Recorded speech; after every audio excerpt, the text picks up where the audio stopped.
J'aimerais savoir si vous m'entendez bien et si vous voyez que j'ai partagé avec vous. S'il vous plaît, répondez-moi dans le chat.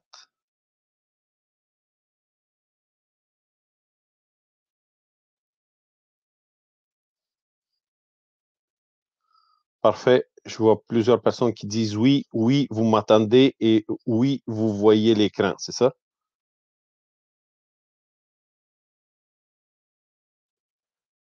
Exactement. Parfait. Alors, on va commencer. Moi, je prévois à peu près une heure et demie pour cette présentation-là. Euh, Au cours de route, ben, je vais vous poser certaines questions, euh, puis vous pouvez me marquer vos réponses dans le chat ici. Je vous remercie d'être venu ce soir pour suivre ce webinaire gratuit que j'ai décidé de vous offrir. Il y a beaucoup de monde qui me pose des questions, ils me demandent comment calculer les valeurs économiques de leur quadruplex, etc. Fait que moi, je veux juste mettre au point certaines affaires, certaines notions pour clarifier euh, quand est-ce qu'on peut utiliser un valeur économique, comment qu'on peut calculer. Puis vous allez voir dans ma présentation, je vous ai préparé des exemples pour mieux comprendre comment on calcule les rendements et tout. Alors, je vous souhaite une bonne présentation et merci encore une fois d'être venu ici. Alors, vous pouvez prendre mon adresse courriel en note qui est marquée ici en haut. C'est facile, c'est Dimitar, mon nom, à commercial imo.coach. Imo Coaching, c'est une école, c'est mon école où ce que j'enseigne l'immobilier. Alors, je vais commencer par me présenter. Mon nom est Dimitar Lozanov, pour ceux qui ne me connaissent pas. Et qui suis-je? Je suis investisseur immobilier, spécialiste en prospection. Beaucoup de gens m'appellent même Dimitar le prospecteur, coach accompagnateur chez Imo Coaching et conférencier. Qu'est-ce qui était, je vais vous parler un petit peu, 1 minute, environ deux, juste pour vous savoir comment j'ai commencé, qu'est-ce qui m'a inspiré. Mon déclencheur, c'était un livre que j'ai lu et ça a changé ma vie. Est-ce que vous pouvez deviner c'était quel livre? Je suis certain que la majorité de vous l'ont lu parce que je ne suis pas le seul à avoir un vie changée suite à la lecture de ce livre. Est-ce que vous pouvez deviner c'est quoi le livre? Je vais vous donner à peu près 1 minute pour répondre à cette question-là. Et juste pour vous aviser que ceux qui sont en mode tablette ou qui nous écoutent sur un téléphone cellulaire, il y a un décalage d'une 15-20 secondes. Alors, le moment que je parle, ils vont l'avoir 15-20 secondes de plus tard. Et le temps de répondre, on va changer les thématiques et ça va être trop tard. Mais ceux qui sont en ordinateur, c'est quasiment instantané. Alors, Père riche, Père pauvre de Robert Kiyosaki. OK, Père riche, Père riche. OK, ben, vous l'avez. Vous l'avez, c'est vraiment le livre de Robert Kiyosaki, Père riche, Père pauvre. C'est vraiment le livre qui a changé ma vie, qui a changé ma vision. C'est des choses que je savais à l'intérieur de moi, mais ça a fait un mise au point et ça m'a éclairci et c'est là que j'ai décidé de me lancer dans l'immobilier. Et là, je vais vous dire un petit peu c'est quoi Imo Coaching, c'est quoi l'école. L'école, c'est pour faire la différence avec les autres écoles, nous, on prend la théorie, on apprend la théorie en classe comme dans toutes les écoles. On a la pratique en classe, alors on pratique avec des vrais dossiers, on fait des analyses, etc. Et la différence, c'est qu'on se pratique sur le terrain, puis on vous accompagne à travers vos acquisitions et les façons de calculer rentabilité et tout. On vous prend par la main et euh, notre but, c'est de vous faire vivre l'expérience, de faire vivre l'expérience par vous-même. Fait que beaucoup, tu sais, moi, à l'époque, j'ai suivi beaucoup de formations, j'ai suivi des coachings dans différentes écoles et ma déception, c'était qu'à la fin, j'étais comme euh, on finit le coaching, puis on se retrouve tout seul, puis on ne sait pas par où commencer. Est-ce qu'il y en a parmi vous que ça arrivé? Est-ce que quelqu'un parmi vous a vécu cette situation-là, de se retrouver tout seul après la formation et suivi un coaching ou deux coachings, puis là, on ne sait pas par où commencer? Est-ce qu'il y en a parmi vous qui ont vécu euh, cette feeling, qui ont eu cette feeling? Répondez-moi dans le chat. Bonjour Gisèle.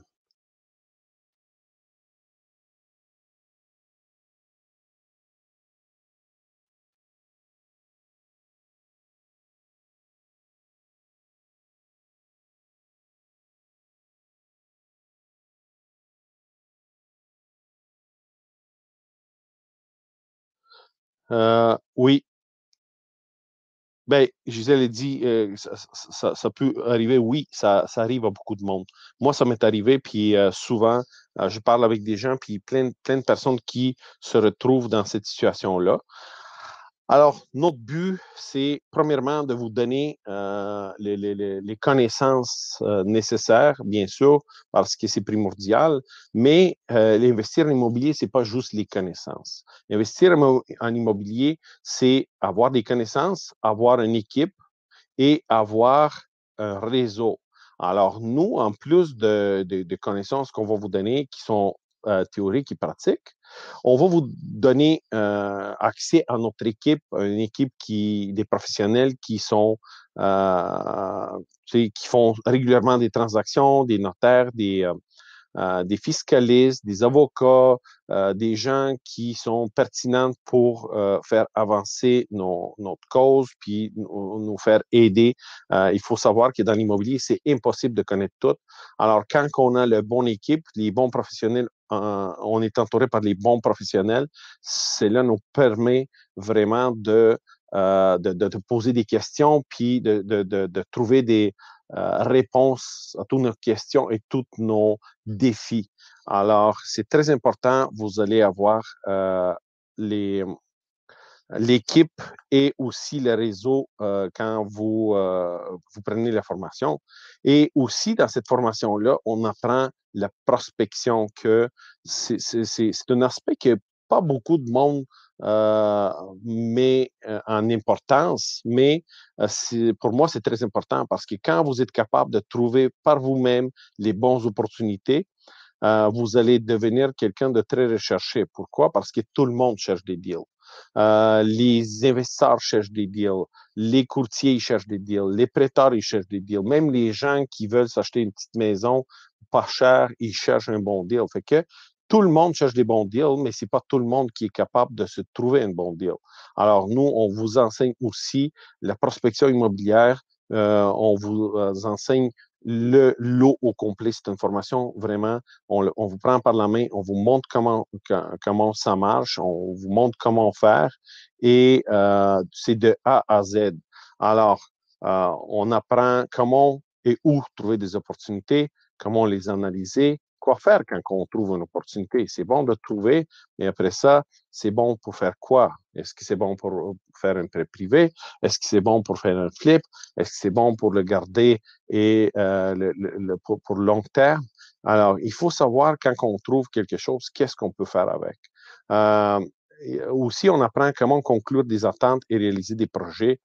On apprend les multi-logements, on apprend les flips, on apprend location-achat, on apprend le prêt privé. Ça, c'est les principales façons d'investir en immobilier.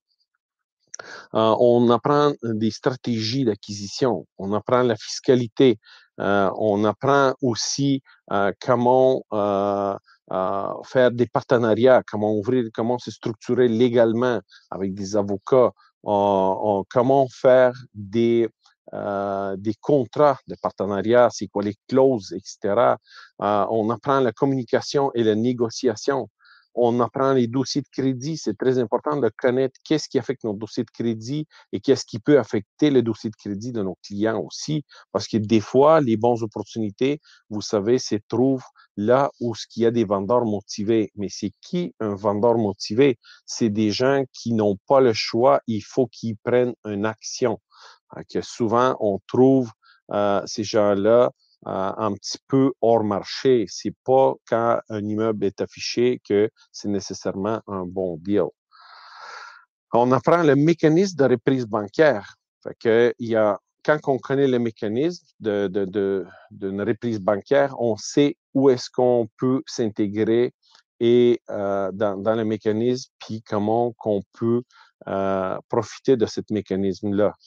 On apprend les méthodes de calcul pour chacun des façons d'investir.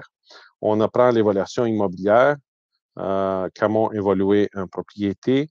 On apprend l'inspection immobilière. On apprend les estimations des travaux aussi. Puis, suite à une formation comme ça, vous devenez comme quelqu'un qui peut donner plein de conseils aux gens parce que vous allez avoir plein de connaissances. Vous allez connaître les mécanismes de reprise bancaire, vous allez connaître les dossiers de crédit, vous allez connaître plein de choses. Alors, quand vous rencontrez des clients, vous allez devenir une sorte de conseiller pour ces gens-là pour leur donner des conseils et les référer à des bonnes personnes aussi qui peuvent s'en occuper de ces gens qui sont probablement dans une détresse. Vous bénéficiez de 14 semaines de 4 heures de formation chaque semaine. Un sortie pour les flips de 6 heures, sortie prospection 6 heures, 12 heures de coaching personnalisé qui est prenable en bloc de 1, 2, 3 ou 4 heures. Vous pouvez juste booker même une demi-journée pour avoir du coaching personnalisé. Vous avez des questions, vous avez des choses que vous voulez poser des questions. Bien sûr, c'est accessible. Vous allez avoir ces 12 heures de coaching personnalisé qui sont dédiées juste à vous. C'est 1 à 1. Il y a 14 heures pour répondre à toutes vos questions par webinaire. Alors, chaque fois, la veille de faire une formation, bien, on fait un webinaire pour tous les étudiants et on répond pour le bénéfice de tout le monde, devant tout le monde, à toutes les questions. Les formations sont enregistrées et vous pouvez avoir accès pour les révisionner après la formation. Et maintenant, on tombe dans le mode, dans notre formation, Plex versus multilogement, ou acheter ou pas un Plex. Alors, beaucoup de gens me posent ces questions-là. Est-ce que c'est rentable les Plex? Comment je peux calculer, comme j'ai mentionné tantôt, la valeur économique, ça ne se calcule pas. Un Plex, puis la valeur économique, ça, c'est deux choses complètement différentes. Alors, il faut avoir des connaissances de base avant de se lancer dans l'immobilier. Et ce soir, on va démystifier justement ça. On va comprendre aussi le sens de l'investissement. C'est quoi l'investissement? Pourquoi qu'on investit? À quoi ça sert l'investissement? On va apprendre les notions de base parce qu'il faut mettre les pendules à l'heure. C'est bon de se lancer dans l'immobilier, mais ça nous prend certaines connaissances de base, certaines notions de base. Il faut comprendre quand on parle de MRB et Renault, cap rate, etc., et valeur économique, c'est quoi ces affaires-là? Ça représente quoi? D'où vient cette notion-là? Alors, on va déterminer la raison d'achat d'une Plex et raison d'achat d'un multilogement. Pourquoi qu'on achète ça? Pourquoi qu'on veut pas acheter juste une maison, mais on achète 2, 3, 4, 5, 12, 20 portes, 50 portes, 100 portes. On va comprendre la rentabilité. Comment qu'on calcule la rentabilité? On va apprendre à calculer et analyser l'achat d'une Plex. Puis, vous allez voir qu'un immeuble de revenu, c'est semblable, mais il y a certaines différences dans l'immeuble à revenu. C'est un petit peu plus différent, surtout au niveau de financement. Avant de commencer, on veut savoir c'est quoi l'argent. Qu'est-ce que ça veut dire le mot argent? D'où vient ça? Parce que les gens, là, ils focusent tellement sur l'argent, mais il faut être conscient c'est quoi exactement l'argent. Alors, je vais vous faire un petit historique. À l'époque, quand l'argent n'existait pas encore, les gens y échangeaient l'or contre différents services, pour s'acheter des choses. Ils échangeaient de l'or. Mais quand on transporte de l'or sur nous, on risque de se le faire voler, bien sûr. Et beaucoup de gens se faisaient attaquer, voler l'or et l'or changeait très, très, très facilement à son propriétaire. Alors, il y a eu quelqu'un qui a pensé à ouvrir une entreprise, puis de garder l'or des gens dans une place sécurisée avec des gens qui sont armés, puis on a appelé ça un banque. Alors, les gens ils ont commencé à porter leur or à cette place sécurisée et ils mettaient ça dans des coffres forts. Et il y avait plein de gens qui sont armés, qui gardaient le bâtiment pour des éventuelles attaques. Alors, euh, à cette époque-là, quand les gens laissaient l'or à la banque, le banquier leur donnait un petit papier où ce qui c'était marqué que ce papier-là représente telle et telle quantité d'or à la banque. Et ce papier-là, c'est le parent de l'argent qu'on connaît aujourd'hui. Alors, chaque petit papier correspondait à une quantité précise d'or à la banque. En 71, le gouvernement américain a banni ça et ils ont dit non, on ne veut plus que l'argent, les billets sont reliés avec les quantités d'or qu'on a en banque. Alors, ils ont dissocié les billets de l'or. Comme ça leur permet d'imprimer beaucoup plus d'argent et de rendre l'argent carrément virtuel. Alors maintenant, sur le marché, il y a juste 3% de l'argent qui est en billets. Tout le reste, c'est des 1 et des 0 dans le système informatique des banques. Alors, il n'existe pas beaucoup d'argent de nos jours. Et il faut savoir que l'argent, c'est un concept. L'argent, c'est quelque chose en quoi qu'on croit et notre croyance dans l'argent donne la valeur de l'argent. Mais l'argent comme tel n'a aucune valeur. C'est juste du papier. Et il faut savoir que aussi que c'est pas les choses qui deviennent plus chères. Tu sais, souvent, j'entends que les gens ils disent ah, ma maison a pris de valeur. Une maison ne peut pas prendre une valeur si on n'a rien fait dans cette maison-là. La maison vieillit. Si on n'a pas fait de réparations, la maison ne peut pas prendre la valeur. La valeur, on peut l'ajouter. On peut ajouter un étage de plus, on peut rénover, on peut faire plein d'affaires, la mettre au goût du jour. Ça peut donner une valeur. Mais l'argent, la maison comme telle, si elle reste puis elle vieillit, elle ne peut pas prendre la valeur. Vous êtes d'accord avec moi? Ce qui se passe, c'est que l'argent perd de sa valeur parce que le gouvernement imprime de plus en plus, à chaque année, il imprime de l'argent. Alors, ça en prend plus pour acheter la même chose. Vous comprenez le principe? Fait que la maison, là, elle vieillit. Mais l'argent, elle perd tellement rapidement de sa valeur, ça en prend plus d'argent pour acheter la même chose. C'est ça l'argent. Alors, quand on est sur la même longueur d'onde, on va déterminer c'est quoi les deux façons pour générer de l'argent. Est-ce que vous connaissez les deux façons pour générer de l'argent?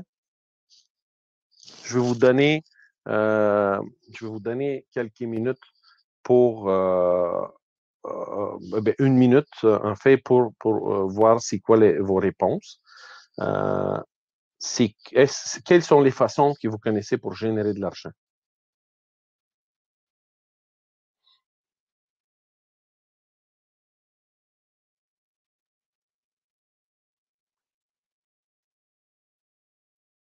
Oui, une des façons, c'est le travail. Merci, Eric. Charles, oui, Charles, investissement, investir, investir. Exactement. Les deux façons sont on vend notre temps pour l'argent. Et l'autre façon, on fait travailler l'argent pour nous. Alors, quand je parle de générer de l'argent, je ne parle pas de ça, ni de cette façon-là pour générer de l'argent. Il y a plein de façons, ni de celle-là. Quand je parle de générer de l'argent, c'est une des façons, comme vous l'avez deviné, c'est travailler. C'est utiliser, vendre notre temps, l'échanger notre temps contre l'argent. Et malheureusement, on a appris ça dès le jeune âge qu'il faut travailler pour générer de l'argent. Mais il y a des gens qui ont compris qu'on ne peut pas donner plus que 100% de nous-mêmes. Vous êtes d'accord avec moi? On ne peut pas donner plus que 100% de nous-mêmes. Et aussi, il y a juste 24 heures dans une journée. Même si vous êtes payé 1000 dollars à l'heure, vous ne pouvez pas, vous êtes limité, vous ne pouvez pas faire plus que 24 000 par jour parce qu'il y a juste 24 heures. Alors, ça, c'est des concepts limitatifs. Notre capacité de travailler a une limite et le temps a une limite dans une journée. Alors, tout, c'est des concepts limitants. Si on veut vraiment sortir de la boîte et commencer à générer de l'argent, bien sûr, il faut, comme j'ai dit, sortir et utiliser le temps et l'argent des autres. Imaginez que vous pouvez utiliser 1% de 100 personnes. 1% de 100 personnes. Ça fait 100%. Plus votre 100%, ça fait 200%. Déjà, c'est beaucoup mieux. On utilise un levier. Si on peut utiliser 1% de 1000 personnes, plus votre 100%, ça fait 100 000, 1100%. Alors, vous voyez comment on peut utiliser le levier et c'est de même façon qu'on peut utiliser le levier de l'argent. Nous, on a une limite d'argent. Mais si on peut utiliser 1 dollar de 7 milliards de personnes, on a déjà 7 milliards de dollars à utiliser. Vous comprenez? Alors, il y a des gens qui sont smart, qui ont compris ça, puis qu'ils emploient d'autres personnes pour les payer pour leur temps. Ils utilisent le temps de leurs employés pour générer une entreprise qui génère beaucoup de profit, beaucoup d'argent. Alors, l'investissement, c'est la même chose. On utilise l'argent pour faire de l'argent. C'est ce qui veut dire le mot investir, c'est justement faire travailler l'argent. Ce n'est pas nous qui travaillons, c'est l'argent qui travaille. C'est le même concept qu'on sème et on récolte. On met de la semence et ça nous donne un récolte. Alors, on a dit qu'on va parler des notions de base. Il faut comprendre c'est quoi un marché spéculatif. Marché spéculatif, aussi, on va comprendre c'est quoi la valeur marchande versus valeur économique. On va comprendre c'est quoi les RCD, RPV, MRB, MRN, CAPREI, CF. C'est quoi ces affaires-là? Qu'est-ce que ça veut dire? Alors, on va commencer par le marché spéculatif. Marché spéculatif, spéculer, c'est acheter quand le marché est bas et vendre quand le marché est haut, afin de générer des profits. C'est un marché, je vais vous donner ici un exemple. Jacques est un marchand de souliers. Alors, Jacques achète ses souliers pour 5 dollars et les revend pour 10 dollars. Alors, Jacques génère des profits de 5 dollars par paire de souliers. Ça, c'est spéculation. On achète bas, on vend plus haut au prix de marché. C'est pour ça qu'on dit tout le temps, l'argent, c'est fait à l'achat. Quand vous l'achetez à rabais, après ça, vous pouvez le revendre au prix du marché et générer des profits. Ça, c'est de la spéculation. Et les flips, par exemple, ça fait partie de la spéculation. Quand on veut acheter une flip puis générer de l'argent rapidement, mais on achète des immeubles qui sont à un prix beaucoup plus bas que la valeur marchande et on les revend en donnant un plus-valeur à cette propriété-là pour générer des revenus. Et ça génère des bons revenus rapides. Alors, le marché spéculatif, le prix est déterminé par l'offre et la demande. Malheureusement, c'est les acheteurs qui déterminent la valeur de votre produit.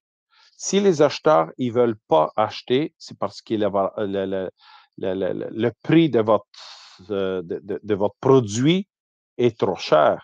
Si vous baissez le prix, ben c'est sûr que là, le marché, les acheteurs vont être intéressés à acheter.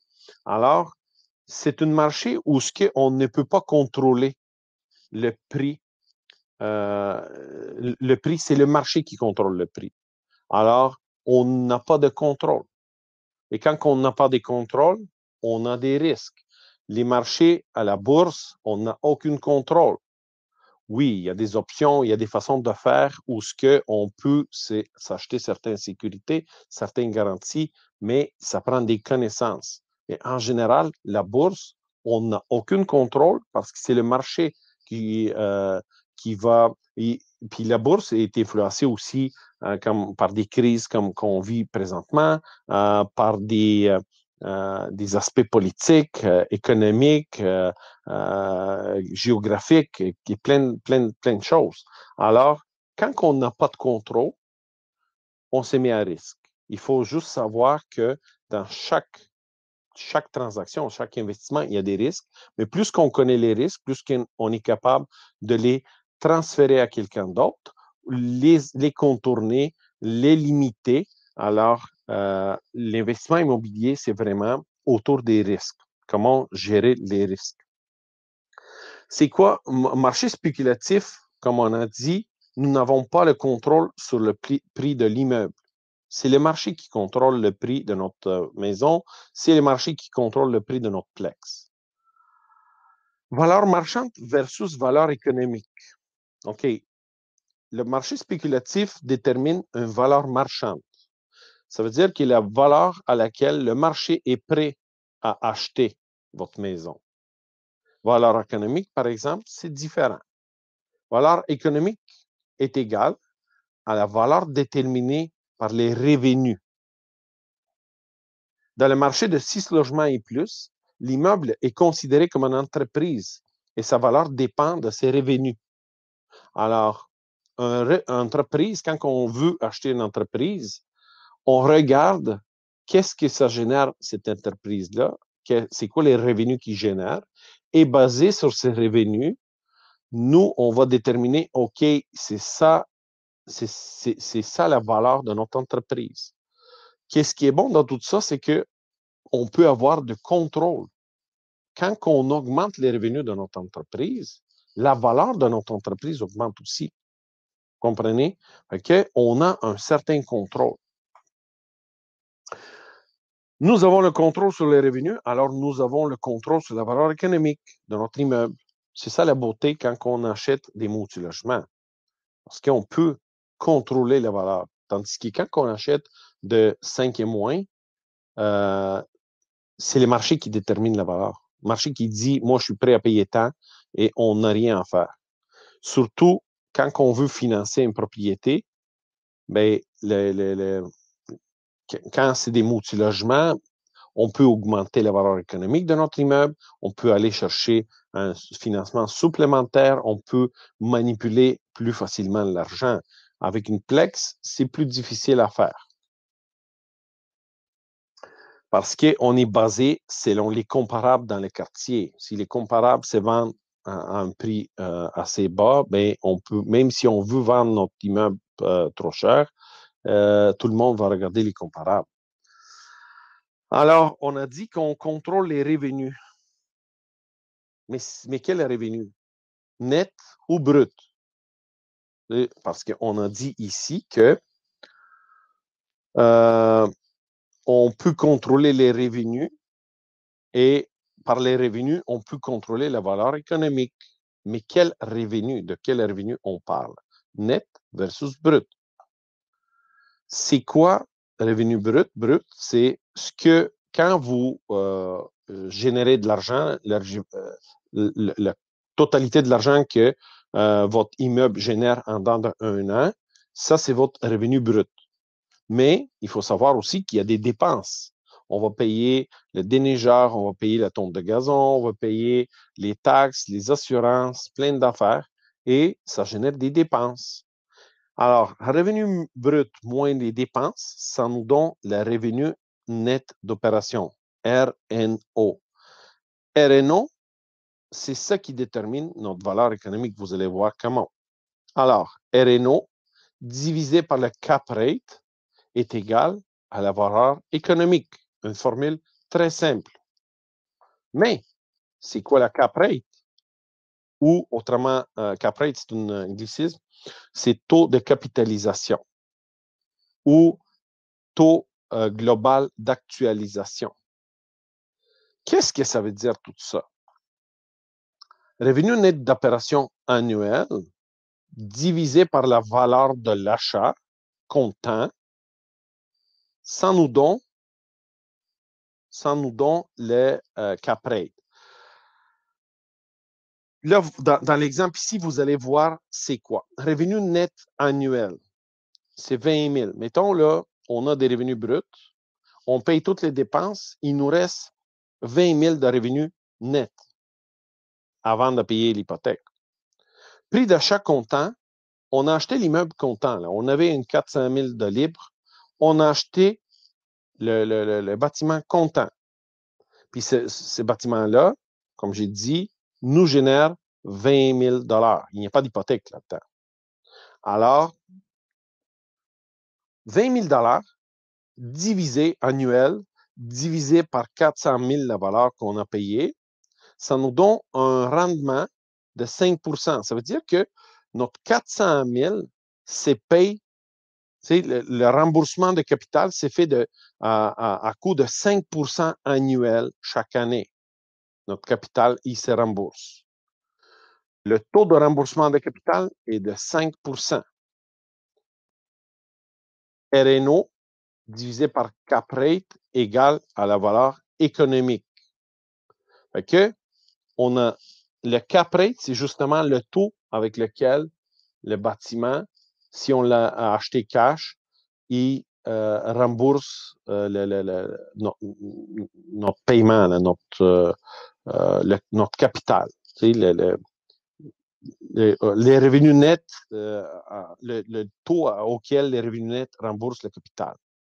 Alors, si on prend le revenu net divisé par le cap rate, bien, ça, c'est la formule inversée pour calculer la valeur économique.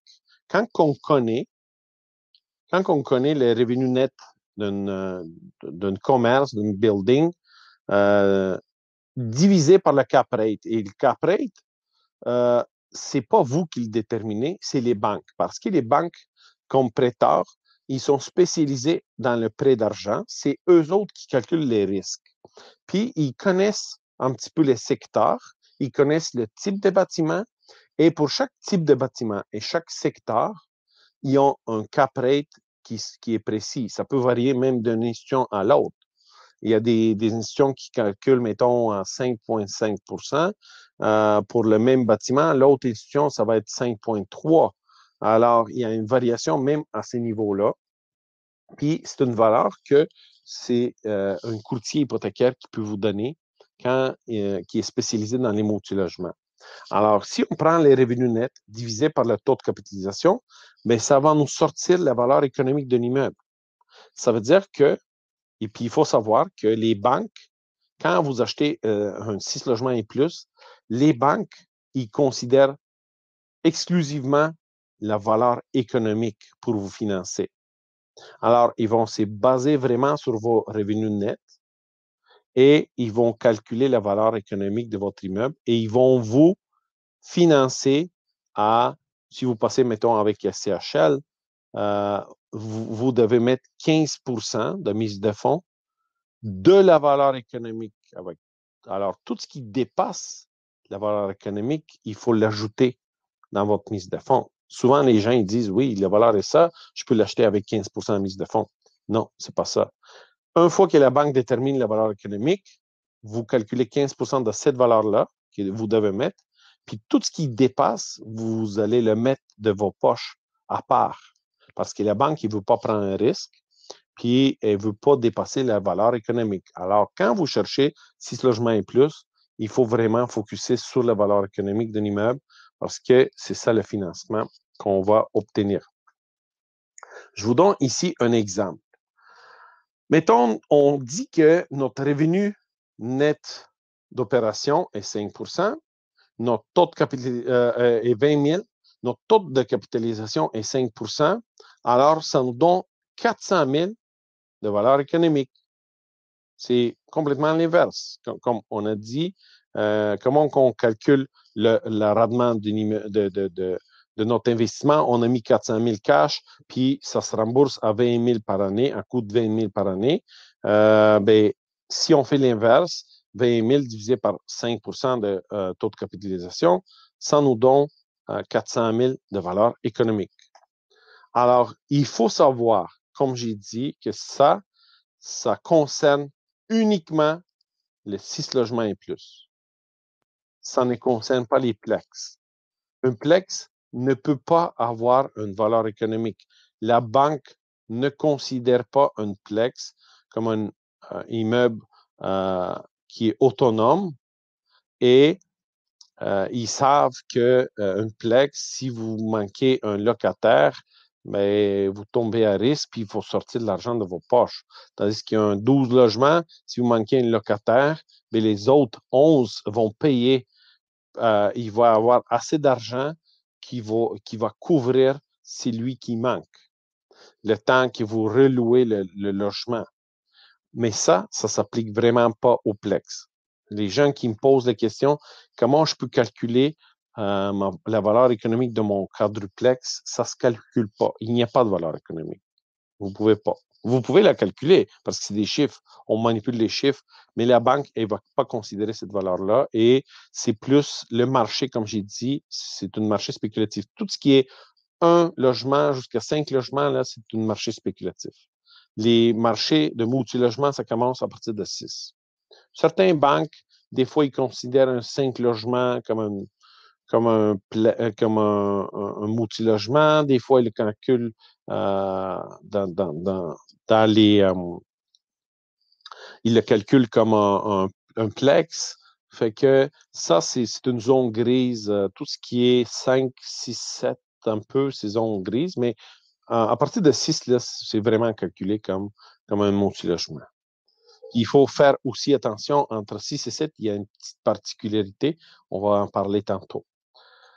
Alors, MRB versus MRN. C'est quoi ça, MRB, MRN? On appelle ça des multiplicateurs de revenus bruts et multiplicateurs de revenus nets. Mais c'est quoi ça, les revenus bruts, les revenus multiplicateurs? Mais on prend la valeur de notre immeuble, on le divise par le revenu brut ou par le revenu net et ça nous donne le multiplicateur. Je vous donne un exemple. À quoi ça sert? Ça sert à comparer des immeubles par leur revenu. OK? On voit un plex, il génère 20 000 et, ou 40 000 brut et on voit un autre qui génère 40 000 brut. Parfait. Fait que, ils se ressemblent, ces deux plex-là. Est-ce que c'est assez? Alors, je vous donne un exemple. Les revenus bruts, c'est 40 000 Revenu net d'opération, c'est 20 000 Alors, MRB, on a dit que la valeur de l'immeuble, c'est 400 000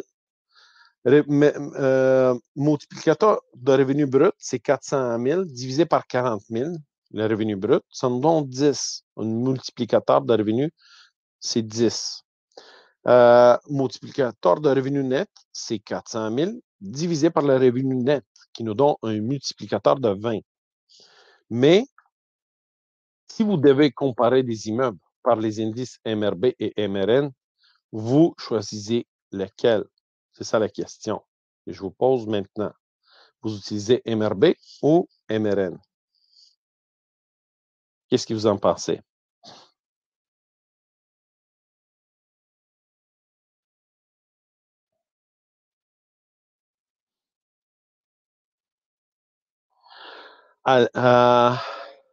Axel, et il demande si j'achète un immeuble à 1 million, mais que la valeur économique, c'est 950, c'est-à-dire que je ne peux avoir une hypothèque que de 950. Exactement, Axel. C'est 950. Vous devez donner 15% si vous passez avec SCHL de 950 000. Et en plus, si vous achetez à 1 million, il faut ajouter 50 000 de plus. Eric il dit MRB, MRN, MRB, MRN, OK, MRN, MRN, MRN. OK. Je vais vous expliquer c'est quoi. Normalement, moi, je préférerais prendre le MRN. Pourquoi? On va voir tantôt. Exemple, pour le même immeuble, Pierre génère un revenu brut de 40 000 avec les dépenses de 30 000 car il paye l'électricité et le chauffage à ses locataires. Fait que ses revenus, ses dépenses-là incluent l'électricité et le chauffage des locataires. Alors, ses dépenses s'élèvent à 30 000 et revenu brut, c'est 40. Alors, son revenu net d'opération, c'est 10 000. Claude génère les mêmes revenus bruts, 40 000, mais il était smart et il a transféré l'électricité et le chauffage à ses locataires. Ses dépenses sont donc alors 20 000 et son revenu net d'opération, c'est 20 000.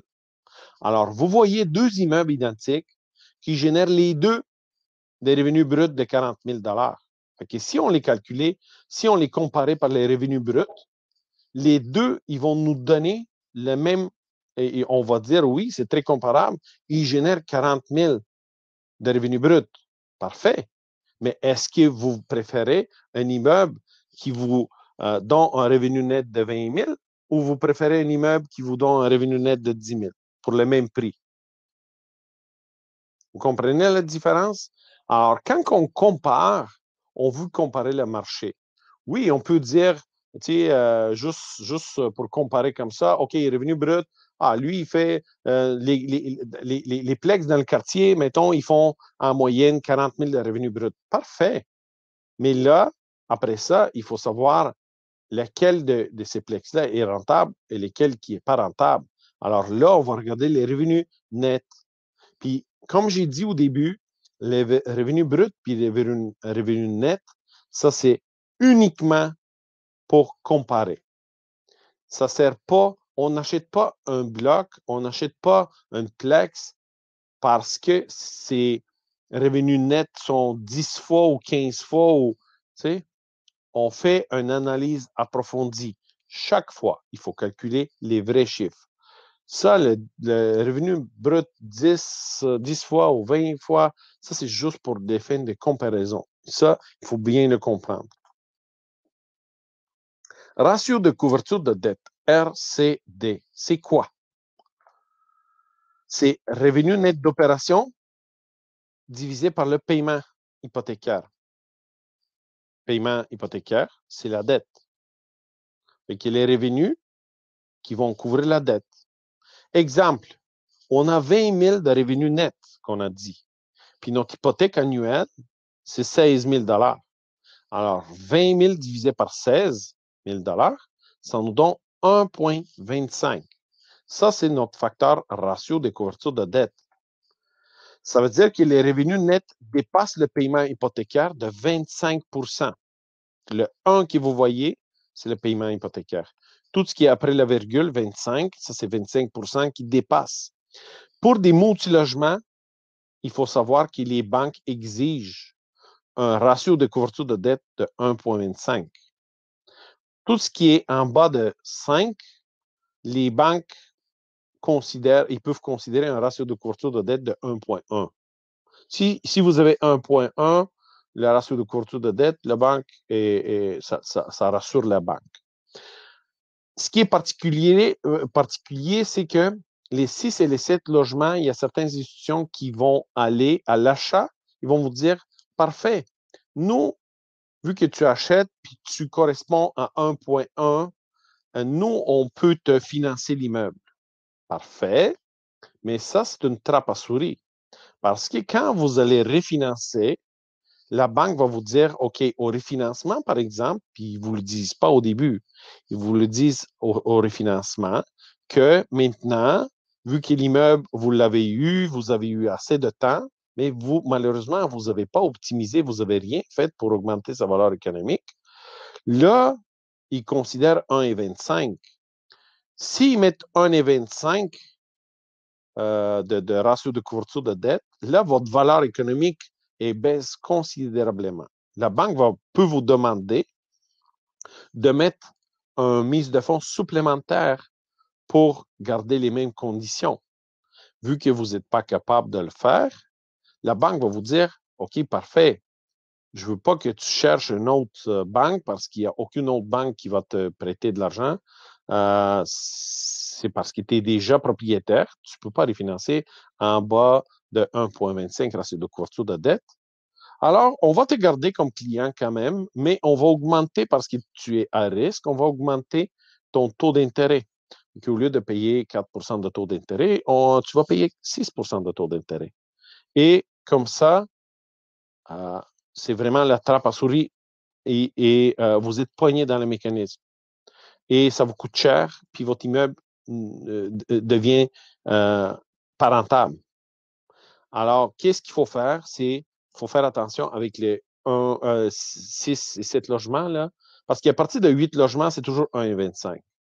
Mais il faut faire attention quand vous achetez 6 et 7, c'est que quand vous êtes conscient de ça, c'est un bénéfice parce que votre valeur économique, vous pouvez jouer avec ça quand c'est 1,1, mais il faut tout de suite commencer à optimiser pour que, rendu à 5e année, si vous avez financé à 5 ans ou si vous avez financé à 10 ans, bien, tant mieux, mais vous allez avoir plus de temps à augmenter la valeur économique de votre immeuble et rendu à l'échéance de votre prêt au refinancement, là, vous allez avoir votre ratio de couverture de dette qui correspond à 1,25. Ratio prêt-valeur, c'est quoi ça, RPV? L'hypothèque que vous payez versus la valeur d'immeuble. Alors, on a un exemple ici. L'hypothèque qu'on paye sur un immeuble, c'est 300 000 et la valeur de notre immeuble sur le marché, c'est 400 000. Alors, on a un ratio de 0,75. Ça veut dire que l'hypothèque représente 75 de la valeur de l'immeuble. Il faut savoir que les banques, quand vous achetez en bas de 5 logements, ils vont vous demander des différents. En général, ils vous demandent 20 qui sortent de vos poches et ils vont vous financer jusqu'à 80 de la valeur de l'immeuble. Ils vont faire une évaluation et ils vont vous prêter jusqu'à 80 de la valeur d'immeuble. Et il faut, de votre côté, si vous ne voulez pas sortir les 20 bien, il faut payer une assurance à la banque. L'assurance, c'est SCHL, Société d'hypothèque et logement. Alors, vous payez une assurance et SCHL, c'est une assurance pour la banque, ce n'est pas pour vous. SCHL va garantir à la banque que si vous n'êtes pas capable de payer, puis si la banque n'est pas capable d'obtenir, même après les poursuites, après la saisie de votre immeuble et tout, si elle n'est pas capable, la banque n'est pas capable de rembourser son argent, SCHL va la rembourser. Ça calme les banques. Puis même des fois, les banques, quand vous prenez SCHL, ce n'est pas un cadeau SCHL. C'est 3-4 plus les taxes là, de la valeur de l'immeuble. Fait que, quand la banque par exemple, vous prenez SCHL et c'est ça en plus en sécurité, puis elle va vous donner des taux d'intérêt qui sont plus avantageux que si vous, comme si vous mettez 20 et que votre immeuble, et vous ne prenez pas SCHL. Parce que la banque ne peut pas vous obliger que vous mettez 20 mais la banque n'est pas assurée. Que la banque va être obligée d'aller chercher ses payer elle-même SCHL. Et dans ce cas-là, ben, ça leur coûte plus cher de s'assurer. Et de cette manière-là, ils vont augmenter, ils vont venir le chercher cet argent-là de vous et ils vont vous charger un taux d'intérêt un petit peu plus élevé pour compenser. Alors, l'immeuble a une équité de 100 000, qui est 25 %. Quand vous achetez des multilogements, ben, les banques, pour les multilogements, ils vont vous demander des 25 % de mise de fonds. Ou si vous passez avec SCHL, c'est 15 %. 15 % de mise de fonds pour un multilogement. Pourquoi achetons une Plex? Ou pourquoi on achète un multilogement? T'sais? Pourquoi qu'on achète plus qu'une porte dans notre investissement? C'est très simple. Il faut connaître le principe pour diminuer les risques. Pourquoi? Si vous achetez une maison seulement, bien, vous avez juste un locataire. Alors, si le locataire quitte, vous devez absorber 100 % des dépenses. Alors, la banque, vous prenez 100 % de risque et la banque sait que c'est pas si vous prenez des risques et ils vont considérer vos revenus, votre ratio d'endettement et tout. Est-ce que vous êtes capable de souvenir à cette maison-là, même si elle est locatif, parce que le client, votre locataire, à un moment donné, il va sortir. Si vous achetez un duplex, par exemple, là, c'est divisé 50-50. Vous êtes juste, si vous allez jamais perdre les deux locataires en même temps. C'est très, très, très rare. Mais au moins, le risque est divisé à deux. Si vous prenez un triplex, le risque est divisé par 3. Si vous prenez un quadruplex, le risque est divisé en 4. Okay? Le principe, c'est ça. Plus que vous avez des portes, plus que votre risque est dilué dans toutes les portes. Puis à partir de 6 portes, là, comme j'ai dit, c'est considéré que c'est un immeuble qui est autosuffisant et qui va être capable de se payer tout seul et même générer de l'argent pour vous. Mais tout ce qui est en bas, ce n'est pas considéré comme quelque chose qui peut vous générer de l'argent. Surtout avec les valeurs qu'on voit d'aujourd'hui, les prix qu'on voit d'aujourd'hui, surtout autour de Montréal et à Montréal, ça se peut pas. Un triplex, 800, 900 000, 1 million. C'est quoi cette affaire-là? C'est quoi le loyer que les gens, les 3 locataires doivent payer là-dedans pour couvrir une hypothèque de 1 million? Tu sais? Fait que c'est sûr que on ne peut pas chercher rentabilité dans les plex, à moins, avec le marché d'aujourd'hui, à moins que les plex sont situés vraiment loin de Montréal et que vous l'achetez vraiment à un bon prix. Puis tantôt, je vais vous montrer comment on va calculer et qu'est-ce qu'on doit regarder quand on calcule, quand on fait des calculs. Puis je vais vous montrer des calculs assez simples. Alors, pourquoi on achète une Plex? Bien, on achète une Plex plus quand on veut commencer dans l'immobilier. Les gens, ils disent, OK, ça me prend une place pour vivre et je vais en même temps m'habituer de gérer des locataires. On s'achète une quadruplex, on occupe un appartement, on a 3 locataires qui payent une grande partie de l'hypothèque.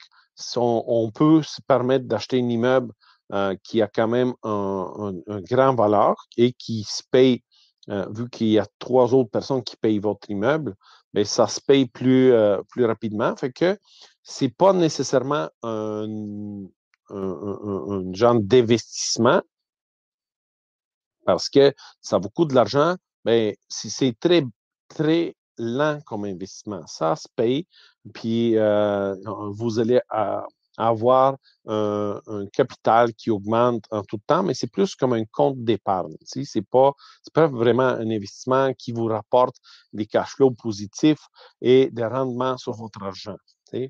Tant qu'on ne l'a pas payé, tant qu'on ne l'a pas vendu. Parce que quand on l'a vendu, bien, si on calcule toutes les taxes, les assurances, tout ce qu'on a payé pour ce plex-là, l'électricité, les revenus, la valeur qui a augmenté, tout ce qu'on a fait, les réparations, etc., quand on fait le bilan enfin, si on sort gagnant, bien, tant mieux. Là, ça a été un investissement. Sinon, ce n'est pas un investissement.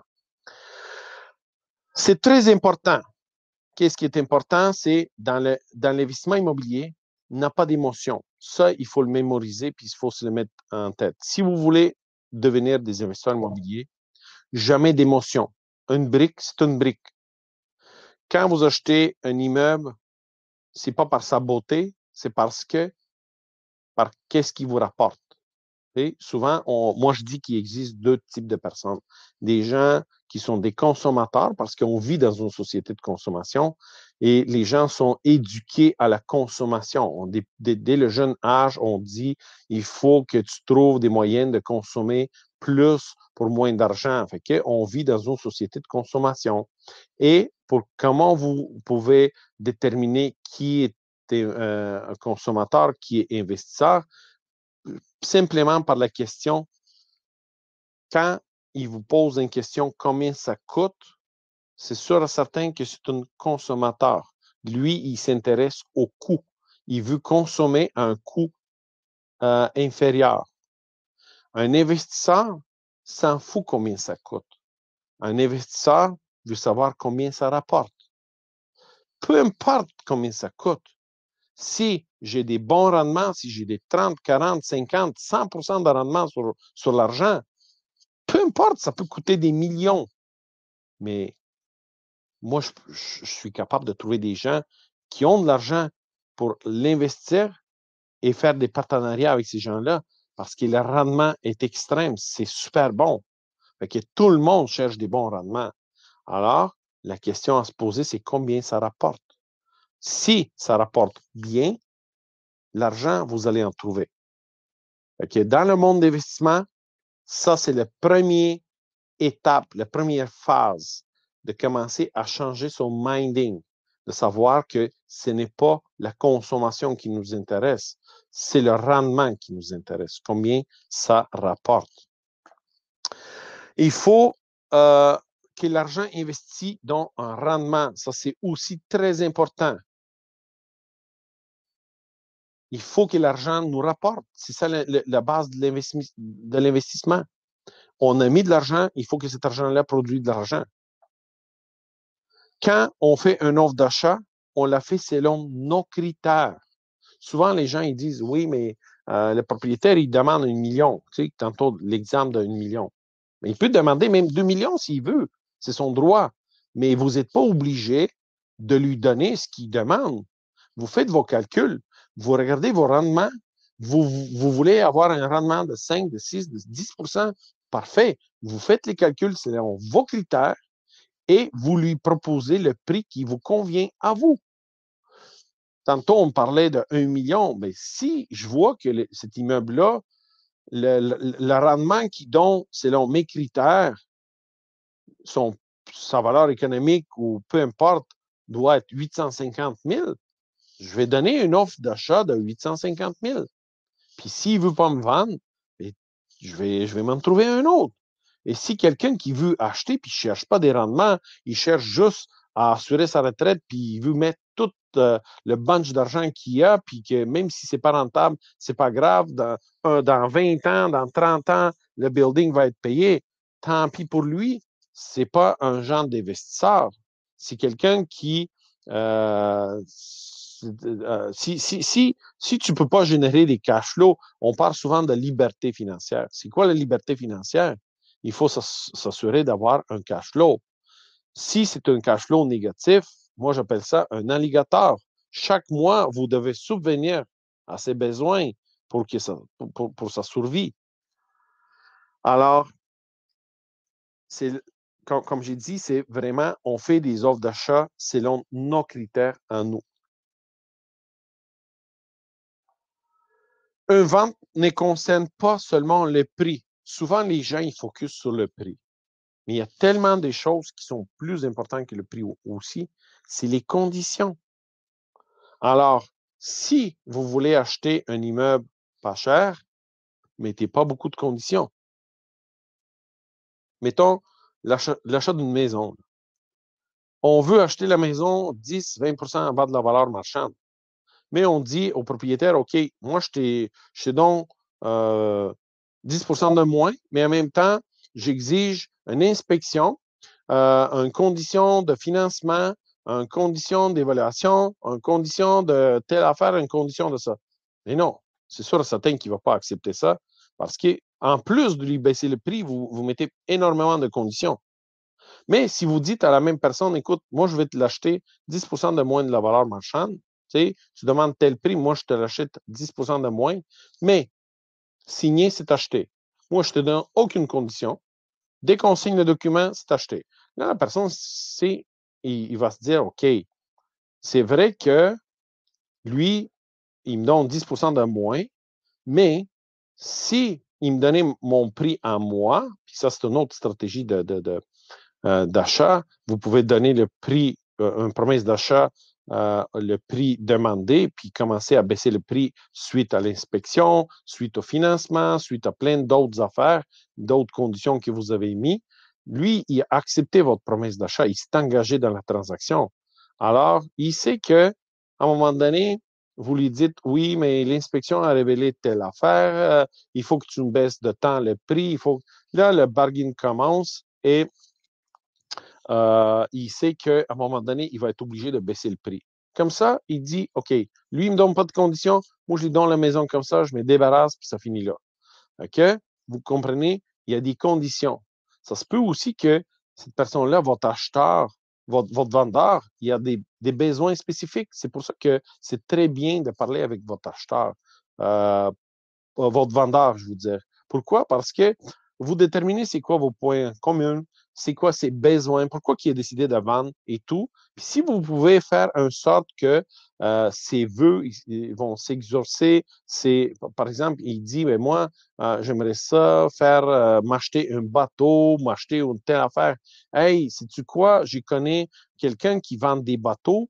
Moi, je peux, c'est une bonne amie à moi, je vais te trouver un bateau à un vraiment très bon prix, fait que tu vas sauver beaucoup d'argent sur le bateau, mais est-ce que en échange, tu vas me vendre ton immeuble moins cher? Parce que de toute façon, cet argent-là, tu vas le donner à un bateau quand que tu vas l'acheter, puis moi, je te le sauve à l'achat du bateau. Est-ce que ça t'intéresse? Parfait. Fait que, je vous donne juste des exemples comme ça, mais il faut s'intéresser, il faut connaître les gens et il faut trouver des points en commun, puis voir c'est quoi leurs besoins, pourquoi ils vont vendre et qu'est-ce qu'ils vont faire avec cet argent-là quand ils vont vendre pour trouver des moyens de barguiner puis de trouver d'autres façons de financer. Ça se peut que la personne ait dit, ben moi, j'ai pas besoin vraiment d'argent.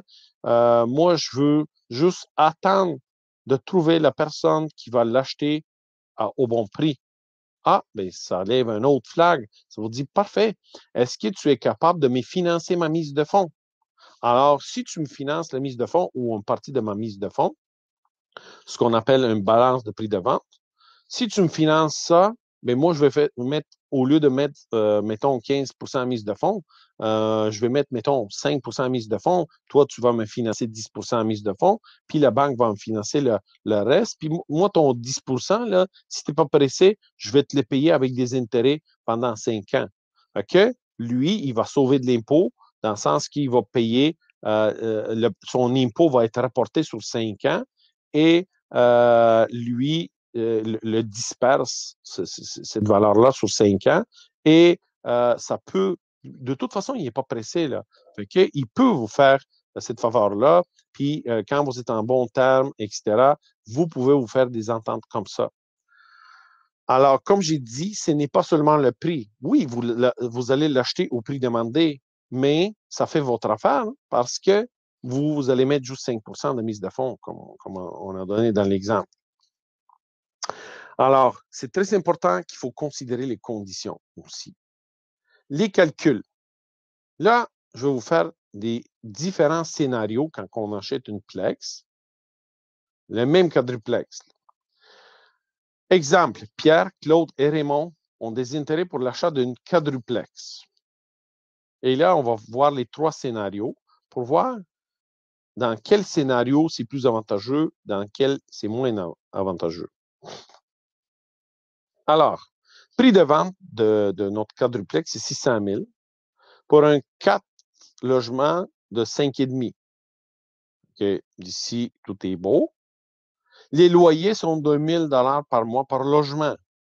Alors, on a des dépenses de 15 000 par année.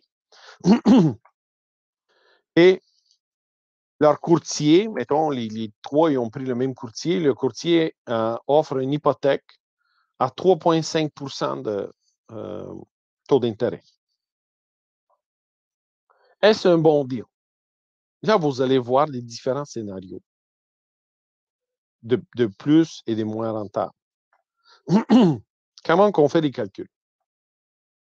Commençons par les revenus. Un 4 logements fois 1000 $ par logement, ça nous fait 4000 par mois. Vous êtes d'accord avec moi? Alors, 4000 par mois fois 12 mois, ça nous donne un revenu brut de 48 000. Ça, c'est les revenus bruts. Alors, considérons les dépenses aussi. Les dépenses, c'est 48 000 moins 15 000 de dépenses. Ça nous donne 33 000 de revenus nets d'opération. Alors, les dépenses n'incluent pas l'hypothèque. Ça, il faut le mémoriser. L'hypothèque, ça va être plus tard calculé dans les 33 000. Alors, considérons le ratio de couverture de dette. C'est sûr que l'institution financière va nous demander un genre de ratio de couverture de dette.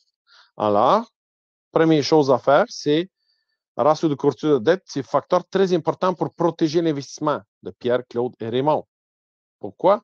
On a dit que le ratio de couverture de dette, c'est le pourcentage qui dépasse le paiement hypothécaire pour nous donner un genre d'assurance, pour nous protéger en cas de fluctuation de taux d'intérêt. C'est 25 qui sont dans le bâtiment, ils vont servir comme un buffer. Et s'il y a un stress ou une augmentation de taux d'intérêt ou quoi que ce soit, bien là, notre 25 là peut protéger, puis ça va aller gruger dans ces 25 là, mais ça ne va pas nous empêcher, ça ne va pas piger dans nos poches. Alors, on a dit que les plex, les ratios de couverture de dette pour les plex, c'est 1,1. Les multilogements, c'est 1,25. Et quand on regarde les bâtisses commerciales, c'est 1,35 et même plus. Vous pouvez aller des fois dans des bâtisses commerciales jusqu'à 1,5, puis même plus, là, parce que le risque est énorme. Comme vous voyez, moins qu'il y a de risques, plus que le ratio de couverture de dette est bas.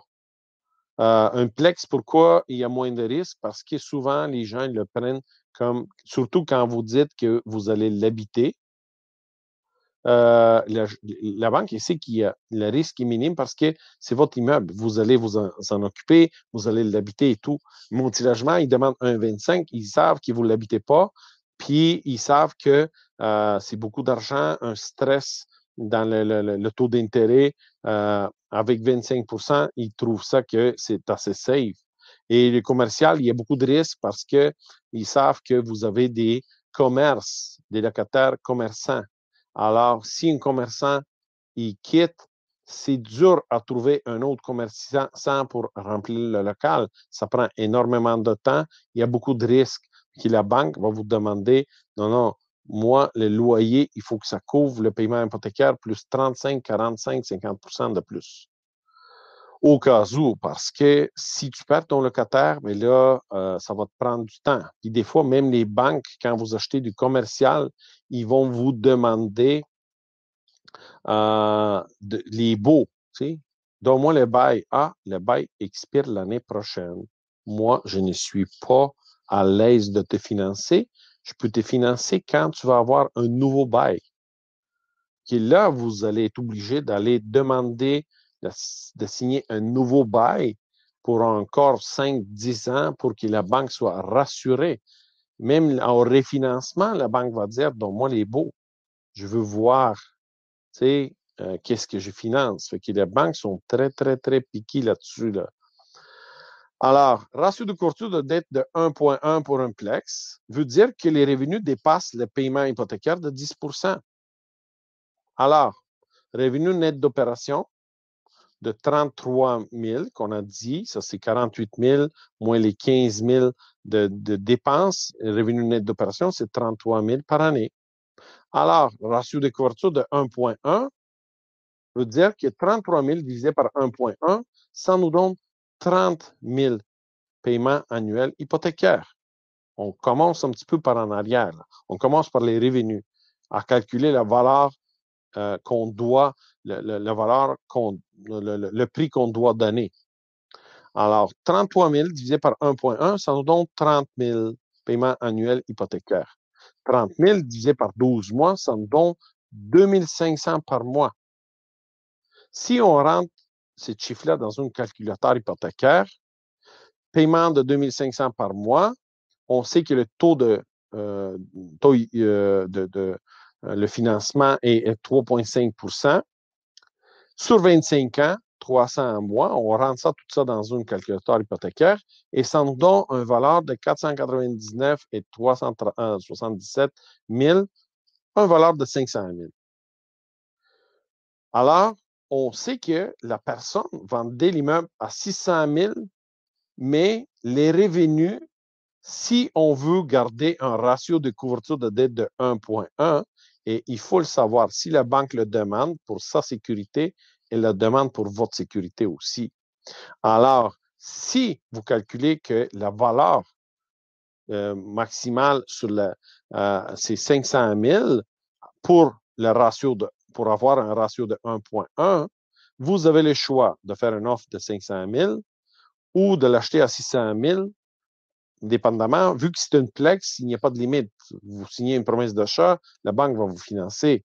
Sauf que, est-ce que ça va se payer? Est-ce que ça va être sécuritaire? C'est une autre question. Alors, on va regarder les rendements. Ce qu'on vient de calculer, c'est que les revenus peuvent absorber une hypothèque de 500 000. C'est ça qu'on a constaté.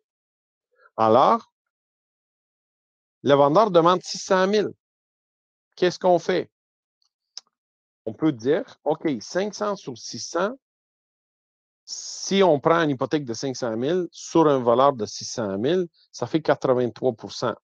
Mais la banque va demander peut-être 80 sur une plex, ils vont vous demander, mettons, 80 %. Fait qu'on dépasse de 0,33 un peu ce que la banque va nous donner. Parce que la banque va nous dire, OK, moi, je veux 20 % de mise de fonds si vous ne passez pas par SCHL.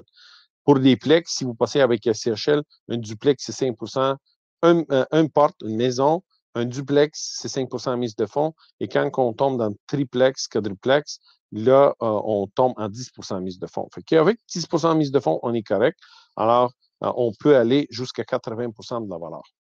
90 % de la valeur. Ça veut dire qu'on a un ratio de prêt versus valeur de 83 %. RPV 83 %, ça veut dire que ça nous prend une mise de fonds de 17 % pour arriver à 600 000. Vous êtes d'accord avec moi? Pierre est prêt à acheter avec une mise de fonds de 17 %. Il peut continuer ses calculs pour déterminer son cash flow. Alors là, on va faire les calculs pour Pierre pour voir ça va être quoi son cash flow. Puis, by the way, le cash flow, c'est ça qui nous donne la liberté financière.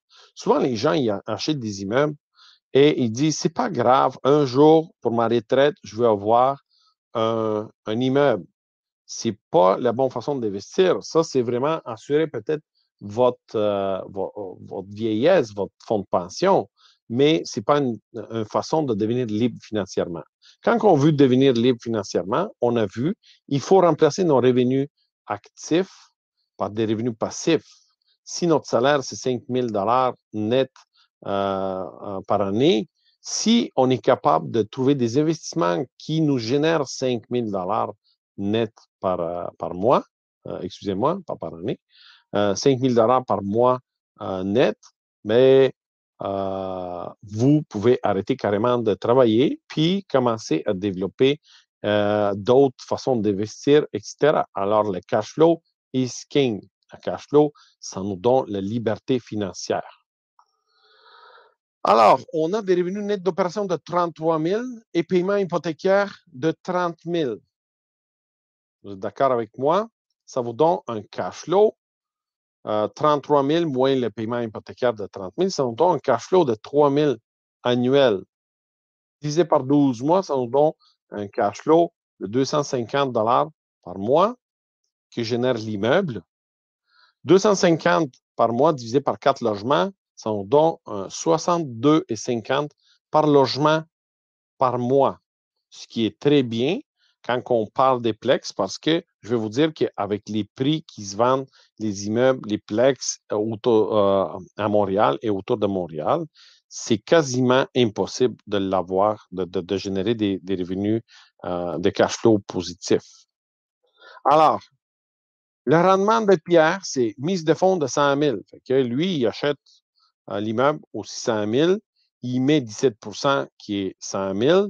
Son cash flow, c'est 3 000 L'augmentation de marché annuel, on considère l'inflation, c'est 2 Alors, on va mettre que l'immeuble augmente annuellement, la valeur de l'immeuble. On a dit que ce n'est pas la valeur qui augmente, là. On se comprend, c'est l'argent qui perd, mettons, 2 par année. Fait que ça en prend 2 de plus pour acheter les mêmes choses. Fait que l'augmentation de nos marchés annuels, c'est de 2 et le capital qui se paye chaque année, c'est 12 725 Ça, on le sort par rapport à notre calculateur hypothécaire. Alors, rendement de Pierre, c'est 3 000 cash flow annuel, plus 12 000 augmentation annuelle, plus son... attendez, c'est le paiement de capital qui se paye à la banque. Bien, ça nous donne 27 725 par année. Cet immeuble nous génère 27 725 par année. Alors, 27 725 par année, divisé par 100 000 qu'on a mis comme mise de fonds, ça nous donne un rendement de 27,7 ce qui est assez bien. Un rendement de 27 c'est bon. Il faut aussi, par exemple, savoir que sur le cash flow et le capital que vous payez, le capital qui se paye pour vous, le gouvernement, votre partenaire silencieux, il va vous charger, vu que c'est des revenus passifs, il va vous charger, si c'est au nom propre, ben, ça va être selon vos revenus, des impôts, mais si c'est dans une entreprise, ça peut aller jusqu'à 50 là, qui est la moitié, vous allez le payer en impôts. Claude, voyons Claude maintenant, après avoir fait ses calculs, veut acheter avec une mise de fonds de 10 en considérant que les loyers peuvent débourser une hypothèque de 500 000, alors le prix de l'immeuble est trop élevé pour lui. Alors, mise de fonds 10 hypothèque de 500 000, la valeur ne doit pas dépasser 550 000. Alors, Claude doit faire une promesse d'achat à 550 000. Si le propriétaire accepte la promesse d'achat de Claude, avec mise de fonds de 10 et hypothèque de 500 000, le rendement de Claude va être mise de fonds 50 000, cash flow 3 000, augmentation de marché annuel de 2 et capital qui se paye, c'est 12 725 qui nous est donné par le calculateur hypothécaire. Alors, on met les trois ensemble et ça nous donne le même chiffre, 27 725 par année. Mais la beauté des choses, c'est que 27 725 divisé par 50 000, parce qu'on n'a pas mis 100 000, là, on a mis juste 50 000, ça nous donne un rendement de 55,5 global annuel, qui est beaucoup supérieur aux 27,7 qu'on avait quand on avait mis les 100 000. On voit que le rendement commence à avoir du sens, là. On va avoir un rendement de 50 de notre argent annuellement, 55 Raymond est prêt à payer une valeur de 600 000. Ça, c'est une troisième version, avec une mise de fonds de 10 que lui, il ne veut pas négocier le prix à la baisse. Il est prêt à donner 10 mais sur 600 000. Alors, il va prendre une hypothèque de 540. Okay? Il va mettre 60 000 de mise de fonds. Le paiement hypothécaire mensuel va être de 2 700 parce que l'hypothèque qu'on vous voyez, au lieu de 2 500, ça va être 2 700 à cause que l'hypothèque n'est plus 50 000, c'est 500 000, c'est 540 000. Alors, ça donne 2 700 divisé par 12 mois, multiplié par 12 mois, ça nous donne un paiement hypothécaire annuel de 32 400 $. Et son cash flow par année, vu que les revenus nets, c'est 33 000, c'est juste 600 $ par année. 600 $ par année divisé par 12 mois, sont donc 50 $ de cash flow total pour l'immeuble, ou divisé par 4 logements, sont donc un 12,50 de cash flow par logement. Alors, vous payez toutes les dépenses, vous payez la banque, puis il vous reste 12,50 par logement. Vous savez que avec cet argent-là, s'il faut entreprendre des rénovations ou quelque chose comme ça vous prend beaucoup de temps avant de payer vos rénovations, de générer de l'argent. Vous ne pouvez pas vivre avec une cash flow comme ça. 33 divisé par 32 et 400, là, vous tombez, par exemple, à 1,02. OK? Votre ratio de couverture de dette ne correspond pas aux critères de la banque. Vous êtes à 1,02. Vos revenus, votre cash flow dépasse l'hypothèque seulement de 2 qui est vraiment minime. Ce n'est pas sécuritaire. Alors, moi, je ne suggère pas d'aller dans ça. La mise de fonds, on a dit, c'est 60 000. Cash flow, 600. Augmentation de marché annuel de 2 Le capital qui est payé, c'est 13 760 avec le calculateur hypothécaire. Et on voit le rendement de Raymond, c'est 600 plus 12 000 plus 13 760, ça nous donne 26 360 par année. 26 360 divisé par 60 000 mises de fonds, ça nous donne un rendement quand même de 43,9 de bas annuel. Il n'est pas pire le rendement, mais on s'est mis à risque. Fait que, on fait une comparaison. Pierre, son rendement, c'est 27,7 Son cash flow, on sait que c'est 3 000 $ par année et il a mis une mise de fonds de 100 000 $. Claude, son rendement, c'est 55,5 Son cash flow, c'est 3 000 par année. Sa mise de fonds, c'est 50 000. Et Raymond, son cash flow, son rendement, c'est 43,9 Cash flow, 600 par année et mise de fonds de 60 000 par année. Mais son ratio de couverture de dette, c'est 1,02 Alors, qu'est-ce qu'on voit ici? C'est qu'il faut trouver un équilibre entre le rendement et les cash flows. Quand vous calculez, puis quand vous voulez faire des promesses d'achat, il faut vraiment équilibrer. Il faut que le ratio de couverture de dette soit là. Il faut que ça vous donne un cash flow pour vous donner quand même une certaine liberté. Puis il faut que ça vous donne des bons rendements, des rendements plus importants. Il faut viser un cash flow le plus élevé possible. Pourquoi? Parce que le ratio de couverture de pour ce qui vous dit que ça vous prend un ratio de couverture de dette de plus élevé. Que quand vous commencez vos calculs, c'est très important de voir c'est quoi le ratio de couverture de dette que ce prix-là versus l'hypothèque vous donnez. Les revenus, vous considérez les revenus qui sont capables de couvrir l'hypothèque, les revenus nets. Okay, ça, c'est très important pour l'achat d'une plex, par exemple. Parce que les multilogements, c'est vraiment par valeur économique. Là-bas, on ne peut pas jouer avec ça. Puis, ce qui est important là-bas, c'est les valeurs économiques et le ratio de couverture de dette. C'est les deux facteurs qu'on calcule. Pour une plex, vu que c'est un marché plus libre, la banque peut financer n'importe quoi, mais vous, comme investisseur, vous devez chercher un ratio de couverture de dette de plus élevé. Et jamais accepter un cash flow négatif. Quand j'ai dit jamais, il faut jamais dire jamais, parce que si vous voyez qu'il y a du potentiel dans cet immeuble-là, vous pouvez acheter un quadruplex, puis même si le prix vous donne un cash flow négatif, mais votre projet est de le convertir en condo et revendre après, là, il y a un potentiel immense de générer de l'argent. Un quadruplex, là, quand vous le convertissez en condo, ça peut vous donner un rendement en dedans de 1 an, là, ça peut vous générer 200 000. Fait que vous voyez que, oui, pendant un an, là, je peux supporter un cash flow négatif, même si je n'ai pas des locataires, même si j'absorbe tous les paiements hypothécaires, mais je l'achète avec une prêt privé, je le convertis, je sors les locataires ou je les garde là-dedans, mais maintenant, c'est des condominiums.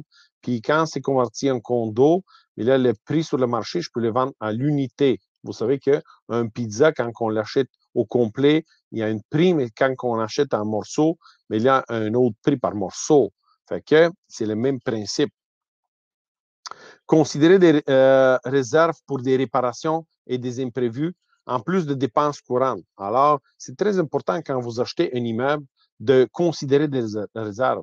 Vous voyez que l'immeuble, dans 5 ans, la toiture doit être changée. Il y a des réparations qui s'imposent. Alors, quand vous faites vos calculs pour proposer un prix, vous pouvez calculer, vous dire, OK, la toiture va coûter environ tant, divisé par 5 ans, divisé par 12 mois, ça doit me donner un revenu supplémentaire comme réserve de ça. Fait que ça, vous le calculez aussi.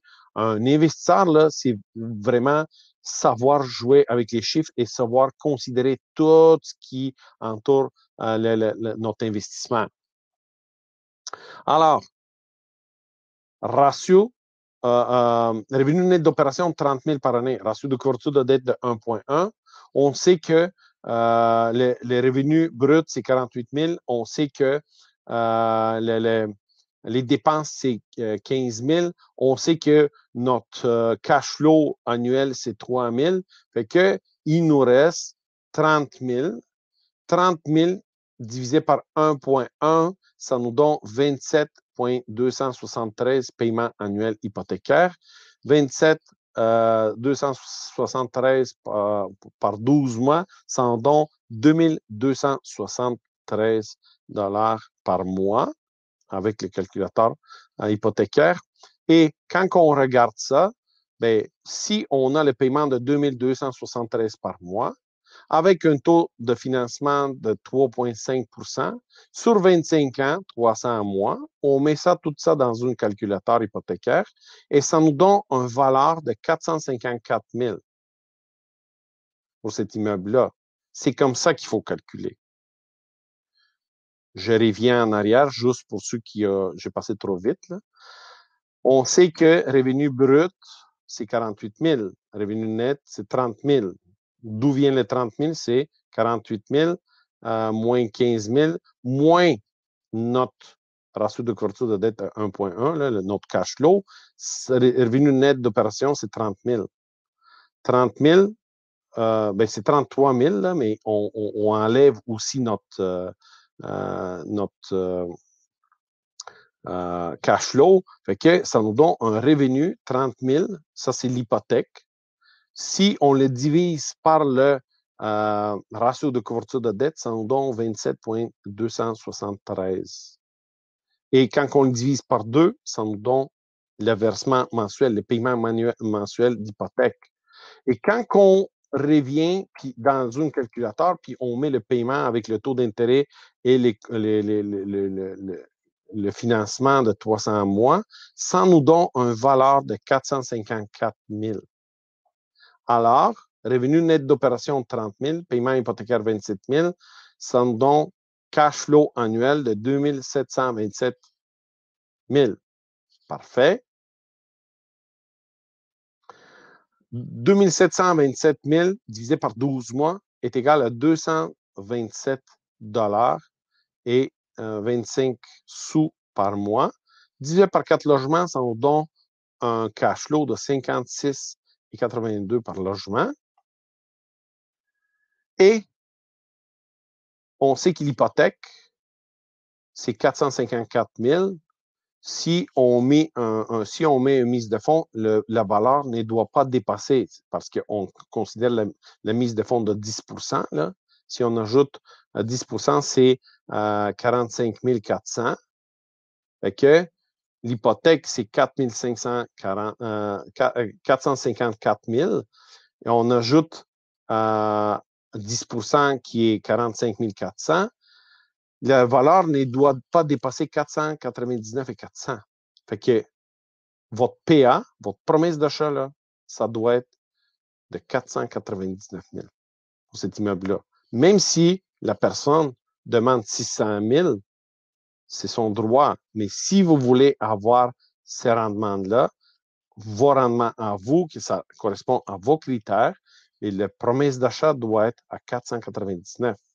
À cette valeur-là, vous êtes certain dans vos affaires et vous pouvez dire, écoute, moi, je te donne 499 000, mais je te donne aucune condition. OK? Signé, c'est acheté.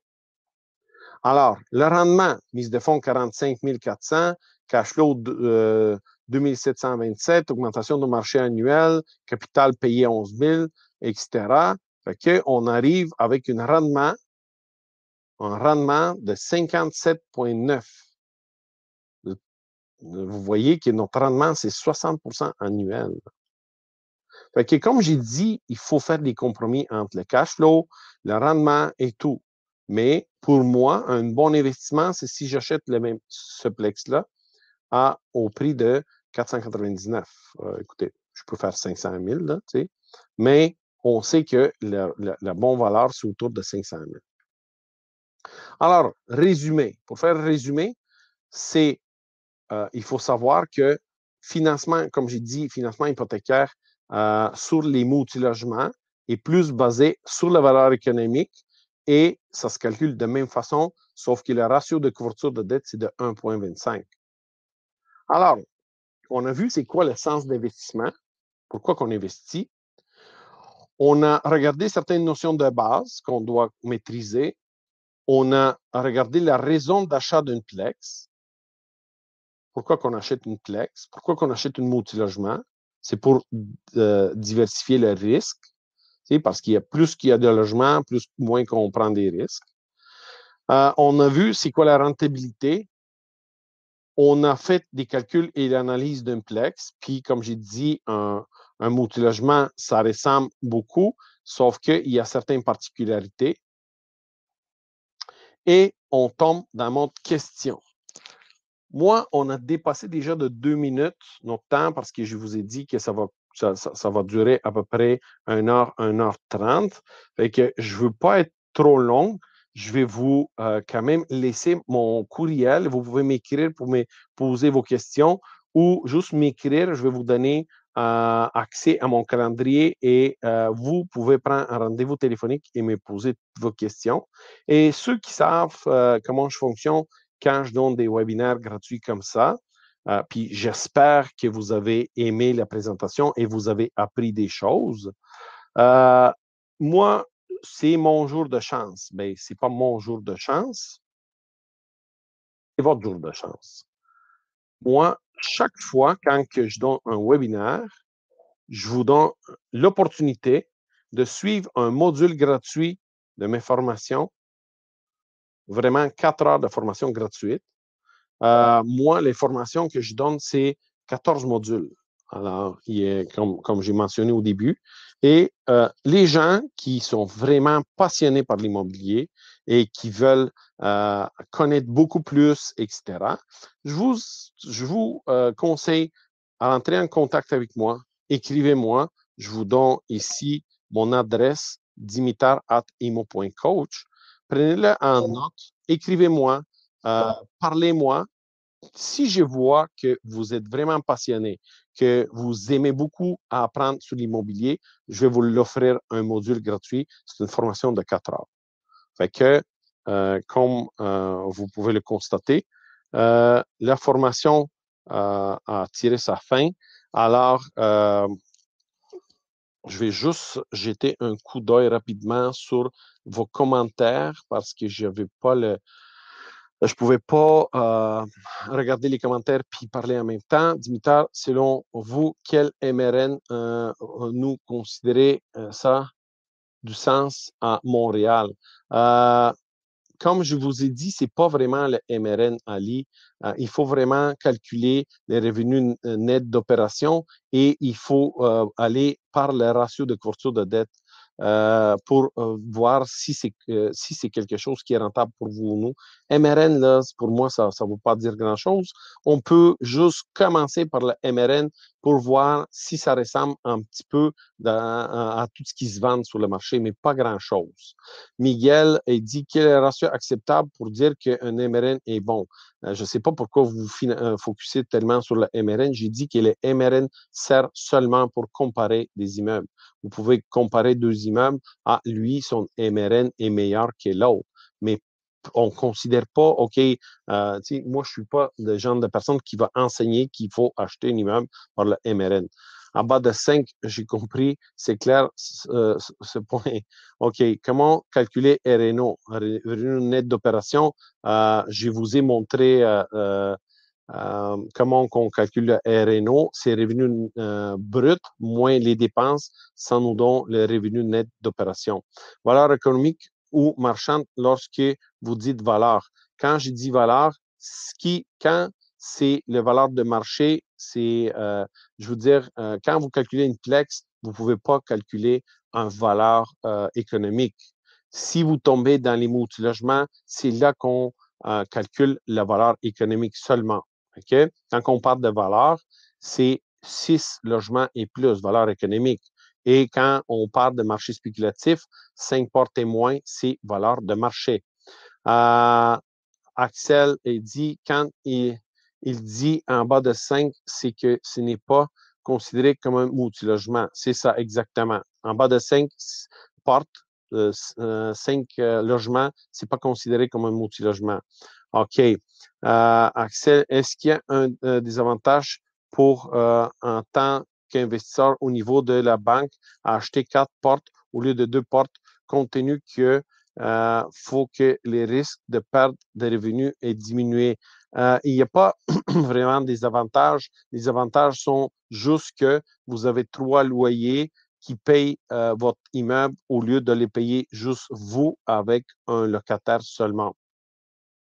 Comme Charles a dit, c'est vraiment zéro.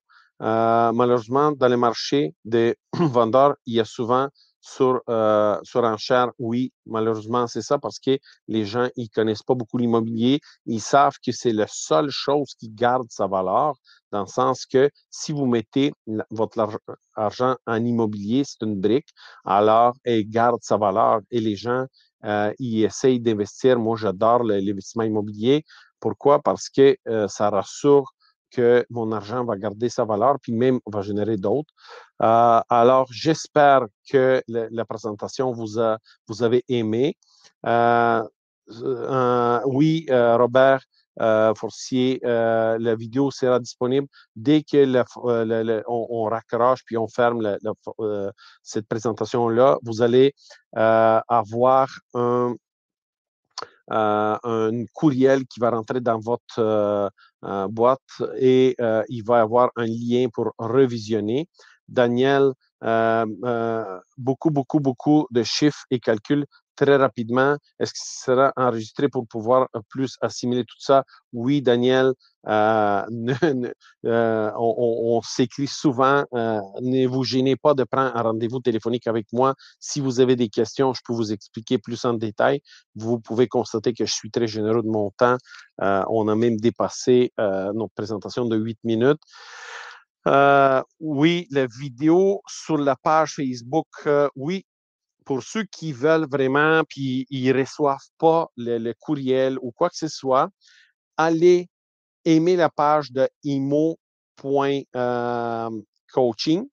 imo-coaching. Ça, c'est la page vraiment de mon école. Alors, allez aimer la page et regardez là-dedans. Il y a plein de vidéos.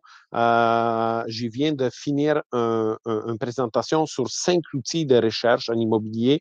Aussi, vous pouvez regarder toutes ces vidéos-là et apprendre beaucoup. Moi, je suis quelqu'un qui aime ça donner beaucoup d'informations aux gens et vous éduquer concernant en ce qui concerne l'investissement immobilier.